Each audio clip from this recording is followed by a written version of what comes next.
ભગવાન બુદ્ધની મૂર્તિ બનાવવાની હતી.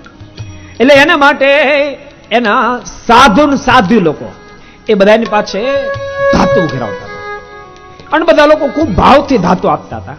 એમાં એક નાની એવી 7-8 વર્ષની દીકરી એની માની પાસે વેન પકડ્યું, મારે પણ કઈક આપવું છે, મારે પણ કઈક આપવું છે, મા મને કઈક આપ. બહુ ગરીબ સ્થિતિ. એની માએ કીધું પણ બેટા ઘરમાં કાંઈ નથી, શું આપું? નહીં કાંઈક આપ. અતિ જ્યારે નાની બાળકી હઠ પકડે ત્યારે એની માએ એક કટાઈ ગયેલો સિક્કો આપ્યો અને કટાઈ ગયેલો સિક્કો લઈ અને નાની બાળકી સાધ્વીની પાસે એને કીધું લો આ ધાતુ સિક્કો લો. પણ સિક્કાની કટાઈ ગયેલો જોતાની સાથે સાધ્વી ના પાડી, આવો સિક્કો ન લેવાય. આવો સિક્કો જો મૂર્તિમાં નાખીએ તો મૂર્તિનો ભાવ ના આવે. પેલી બાળકી વિનંતી કરી, મારા ઘરમાં બીજું કાંઈ નથી, સિક્કો લઈ લો. ન લીધો. બાળકી રડવા માંડી, પગ પછાડવા માંડી, તોય પણ પેલી સાધ્વી સિક્કો ન લીધો. બધી ધાતુ ભેગી થઈ ગઈ. ભગવાન બુદ્ધની મૂર્તિ ઢાળવા માંડી પણ મૂર્તિમાં ભાવ ન આવ્યો. બીજી વાર ઢાળી તો મૂર્તિમાં ભાવ ન આવ્યો. ત્રીજી વાર ઢાળી તો મૂર્તિમાં ભાવ ન આવ્યો. આશ્ચર્ય થયું. સારા આર્ટિસ્ટોને બોલાવીને મૂર્તિઓ ઢાળે પણ ભાવ ન આવે. અને ત્યારે બૌદ્ધ ધર્મના જે આચાર્ય હશે અને બધા સાધુઓને બોલાવ્યા. તમે કોઈ જગ્યાએથી ક્યાંયથી જોરાવરે દાન લીધું? બધાએ કીધું ના. તો કોઈ આપતું હોય પ્રેમથી, તમે અસ્વીકાર કર્યો? ફક્ત 2 દોષ છે, યાદ રાખશો. કોઈને ન આપવાની ઈચ્છા હોય, જોરાવરે લેવું ગળા પર બેહી, એ પણ ખોટું. અને આપતોય નાનો માણસ, એનો ભાવ હોય અને ન સ્વીકારો, એ પણ ખોટું.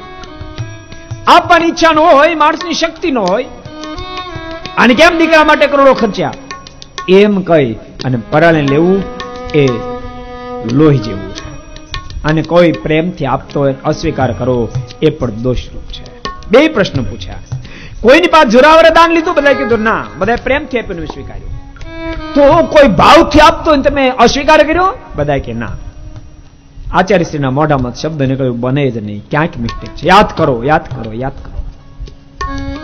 બધા યાદ કરો, સ્મૃતિ કરો. 2 માં એક મિસ્ટેક છે. અડધો કલાકની અંતે એક સાધુ એવી થઈ. એને કીધું હા ગુરુદેવ, એક નાની બાળકી કટાઈ ગયેલો સિક્કો આપતી હતી, મેં ન સ્વીકાર્યો. એ બાળકી કઈ કીધું? એ બાળકી તો પગ પછાડતી, રડતી હતી, આક્રંદ કરતી હતી, આંખોમાં આંસુડા ચાલ્યા જતા હતા. પણ કટાઈ ગયેલો સિક્કો તો હું કેમ લો? મેં ન લીધો.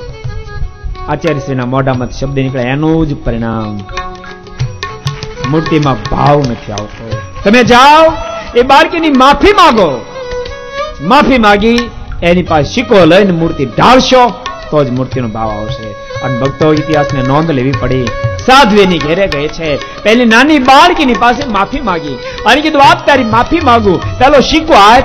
તારો સિક્કો જ્યાં સુધી નહીં વળે ને ત્યાં સુધી અમારી મૂર્તિમાં ભાવ નહીં આવે.